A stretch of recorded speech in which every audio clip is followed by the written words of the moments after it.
what's really foundational in terms of supporting our babies and kiddos into sleep is to understand that very basic premise of safety and security. No matter what your kiddo's age, they need those two things to feel safe enough to let go into sleep. Welcome to the Baby Sleep Connection, a podcast that explores baby sleep and more through the lens of attachment and development. I'm your host, Heather Boyd. I'm a mom of 3, an occupational therapist, and a certified infant and family sleep specialist. If you are a tired parent who wants to support your baby sleep holistically, keep listening as we delve into approaches that go well beyond the usual strategies of wake windows and bedtime routines. Your baby's sleep is connected with so much more. I am trying something new in this episode of the Baby Sleep Connection podcast. Hello, I'm your host, Heather Boyd. I'm a mom of 3, occupational therapist, and attachment-based, developmentally focused sleep coach. And I know that a lot of you out there have lots of questions that you wish you could have answered. I know many of you are trying to search for those answers via Google, ChatGPT, your neighbor, your mother-in-law, and you're just not getting the clear answer that you're looking for, or it's not feeling like it's the right fit for your approach. Those of you who follow this podcast tend to be parents who are responsive, aware of attachment theory, wanting to do it differently than the standard of care, which is to use more behavioral-based approaches that involve separation and using separation to try to get better sleep. Either intuitively, you know that it's not working, philosophically, it's not a good fit, or you've tried sleep training and it has not worked for a number of reasons. That's why you're here listening to this podcast. And my goal in this episode, and from this point on monthly, at least for the remainder of 2025, to give this a shot, is to have a family sleep coaching call. So once a month, I will be answering your questions. You can look in the show notes for today on options to get your questions on the list for the next episode. So let's jump in. I have a question from a parent of a 15-month-old. Mom says that I have to hold my 15-month-old's hand to fall asleep. It's not a big deal, but if I do try to leave, she won't sleep until I come back. She's never been a kiddo that I can put down drowsy but awake. What do I do to get out of this routine? So this is not an uncommon question that I get both with my clients one-on-one, inside my group coaching with the Confident and Connected Baby Sleep program, and in the workshops I used to run. As an aside, I don't run those workshops anymore. I do the podcast instead. So I'm seeing this episode and this coaching call approach to be a great replacement for what used to be my monthly workshops. So let's talk about this. How do we understand what a 15-month-old is needing for sleep? And then how do we gently change the circumstances around it or gently shift the way that we're providing support so that it's a bit more sustainable? It sounds like this mom isn't too stretched to be able to support this. So I'm going to start with a basic premise here around supporting our babies and toddlers and preschoolers and elementary school kiddos to sleep, because yes, kiddos still have needs for feeling safe and secure. That's going to change over time. What's really foundational in terms of supporting our babies and kiddos into sleep is to understand that very basic premise of safety and security. No matter what your kiddo's age, they need those two things to feel safe enough to let go into sleep. Sleep is a vulnerable state. We need to feel safe. We, as adults, need to feel safe. We don't fall asleep if we're worried that the door is unlocked or if we're really stressed out about something because our bodies are in a bit of a fight, flight, or freeze mode. Our kiddos are the same way, with one significant difference. Their brains are not entirely developed yet to be able to self-regulate or to be able to meet the needs that they have in order to create the conditions to fall asleep.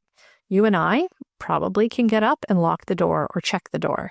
You and I can curl up next to our partner or spouse.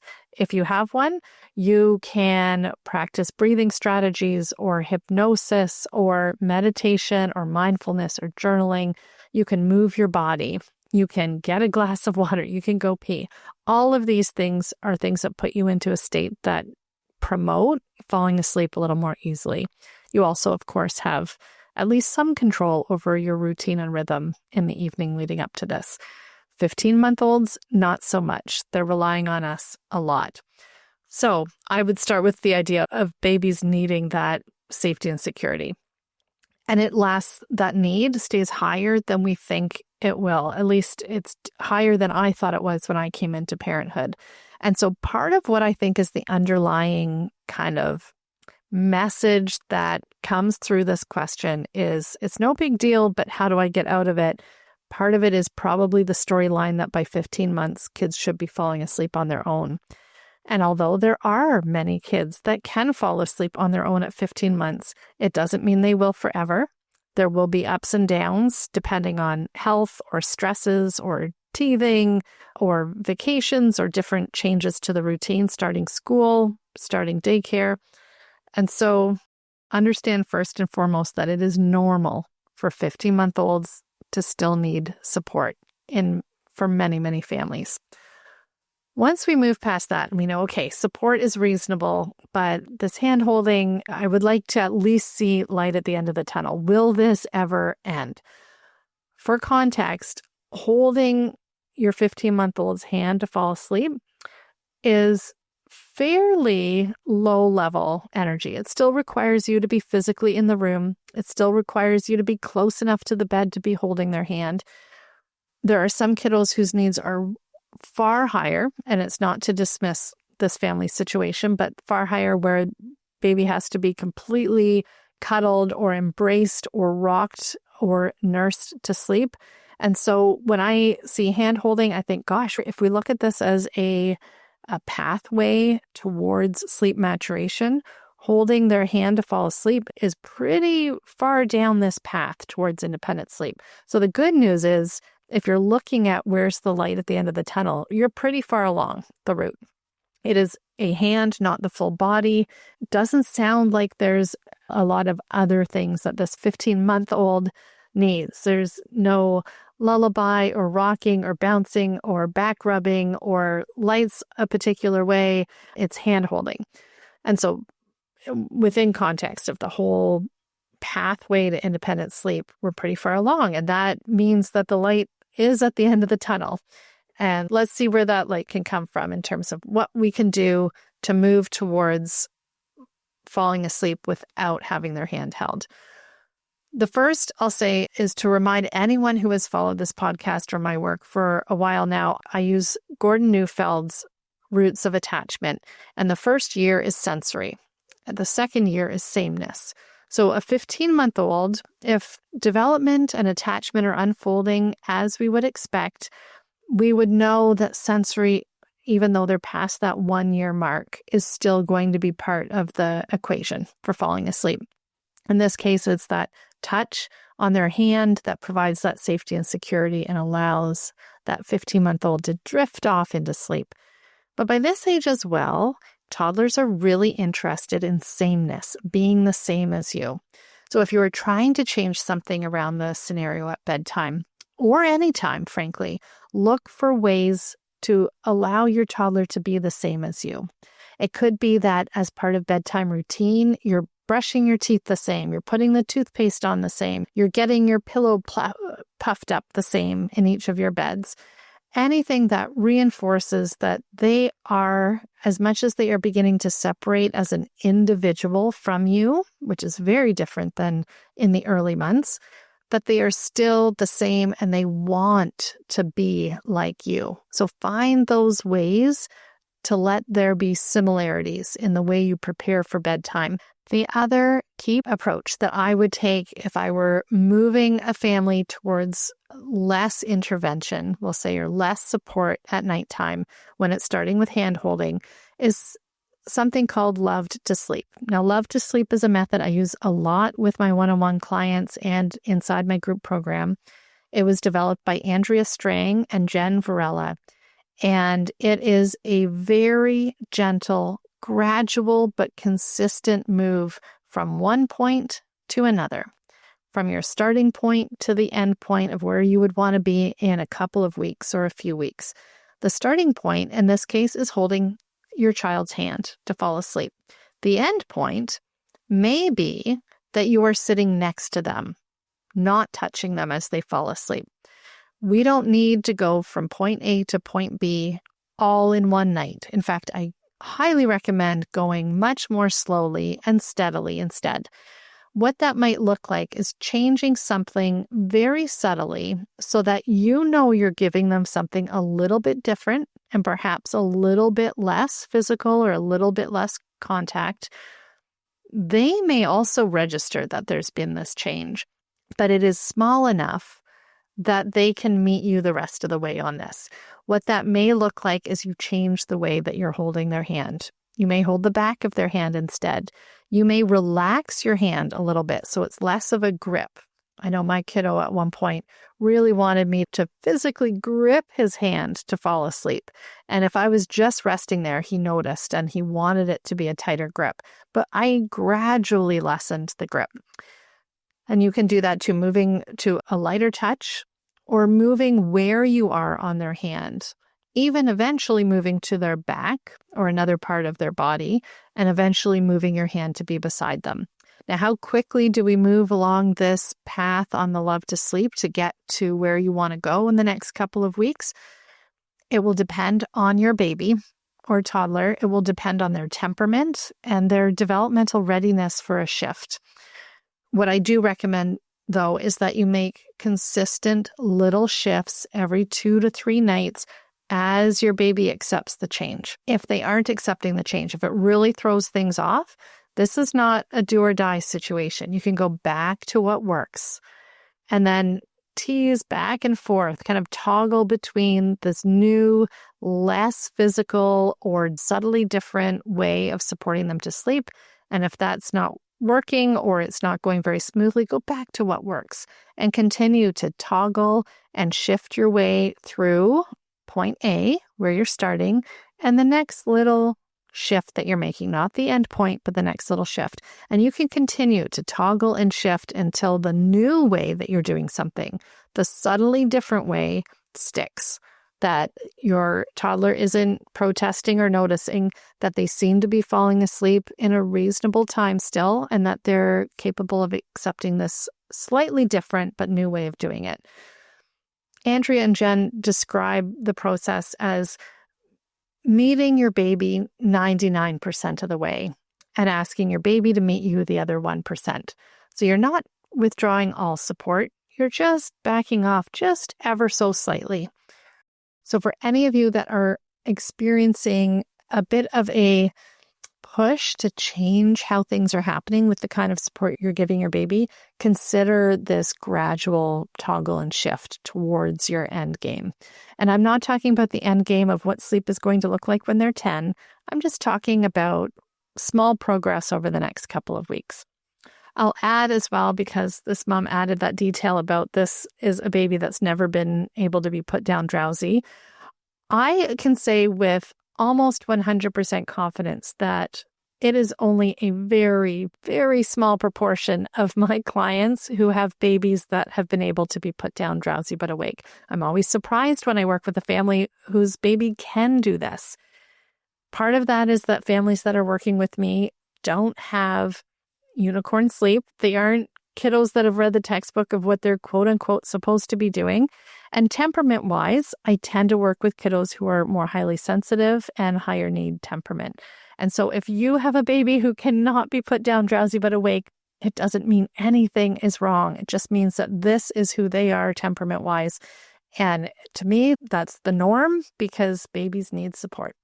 Okay, let's go from 15 months all the way up to preschooler and school age, 3 and 5-year-olds. I have a question about how, this is a very broad question, but I think it's worth answering because I know a lot of you with older kiddos are going to have this on your mind, how to teach a 3 or 5-year-old to fall asleep alone. So if we take this 15-month-old that we've just talked about and we leap forward another year and a half, 2 years, 3 years from now, to where you're like, okay, they've changed, they've grown, they're doing so many amazing things. and I would like my evening to be back. I've really leaned into this responsive parenting. I understand my baby's temperament is more sensitive than others. What do I do, though, now that I have a 3 or a 5-year-old and I really want to be out of the room? There's another strategy that I tend to use with kiddos 2 and older.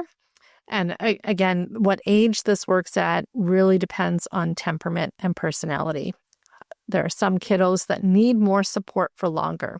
But let's assume that by age 2 or beyond, you're looking at this particular strategy being a good time. And that strategy is called boomeranging or bridging to the next connection. I think it's Lindsay Hookway. She's the author of Holistic Sleep Coach. She talks about the boomerang approach, and you'll see why after I describe it. Gordon Neufeld talks about bridging. And there's an overlap in those two, but bridging goes beyond that as well. So we'll cover both. Boomeranging or bridging to get out of the room is all about focusing on the connection while you're in the room, rather than focusing on already being out or telling your kiddo that if they don't stay in the bed, you're going to leave. When we focus on the leaving part, we are igniting one of the deepest fears that we as human beings have, and it's that fear of abandonment. So if we say we're leaving, or I'm going out now, I'm going to the kitchen, or I'm going out for the night, and we focus all on the leaving part, especially when it's a threat, like stay in bed or I'm going to leave. If you get out of bed, I'm leaving. Oh my goodness, it ignites such a deeply ingrained fear. And that fear is going to lead to kids getting out of bed, walking down the hall, crying, quite alarmed, all the things that are the total opposite for their nervous system for falling asleep.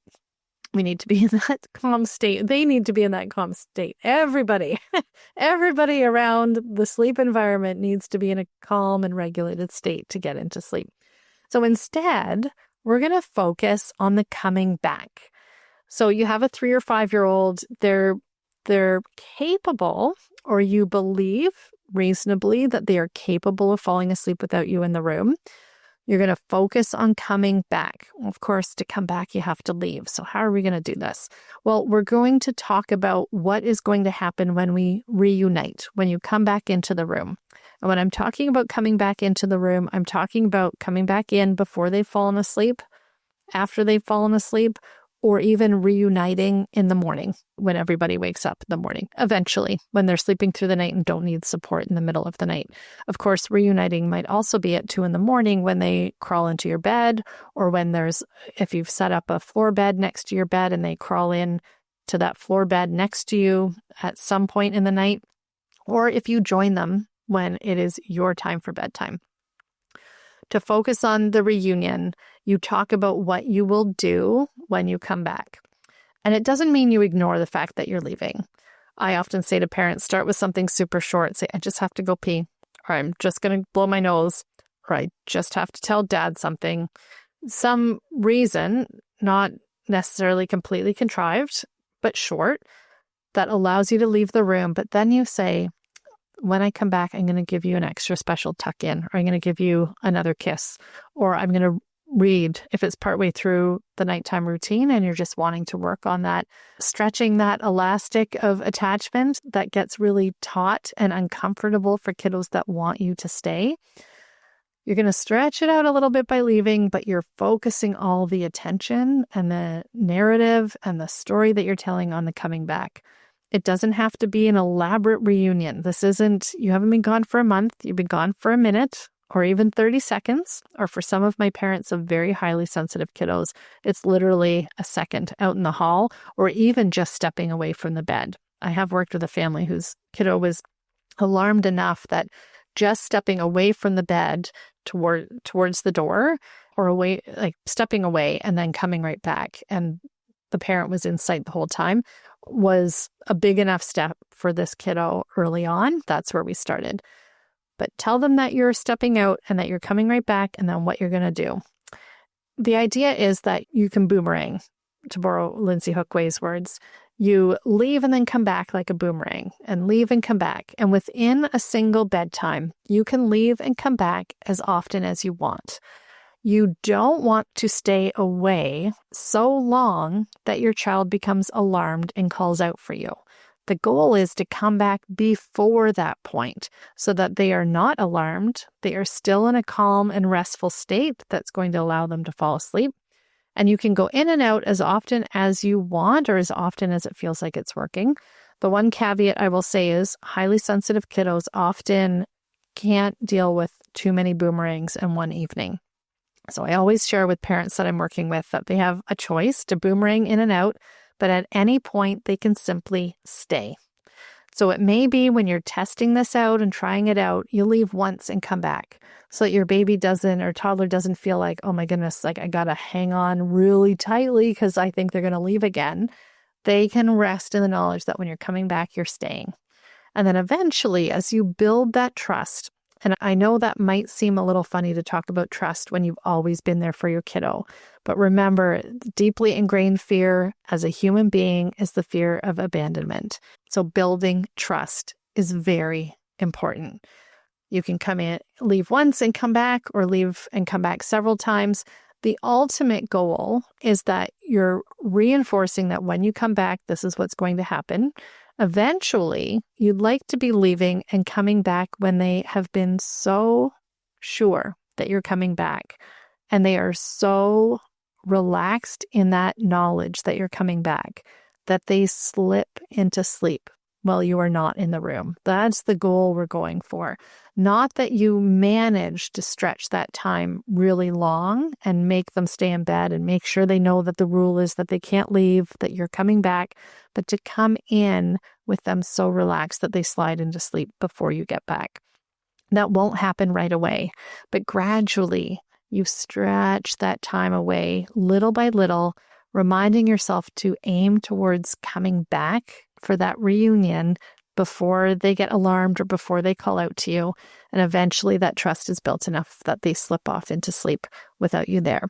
Now, the one little icing on the cake for this is that in the morning, when you see them, whether you are bed sharing with them for the remainder of the night, whether you see each other when they come into your room, breakfast table, wherever it is, tell them that you came back just like you planned. Tell them something about what you saw or did. Like, when I came back, you were asleep, you looked so peaceful, and I climbed in and cuddled next to you, or I gave you that tuck in, or I kissed you on the cheek.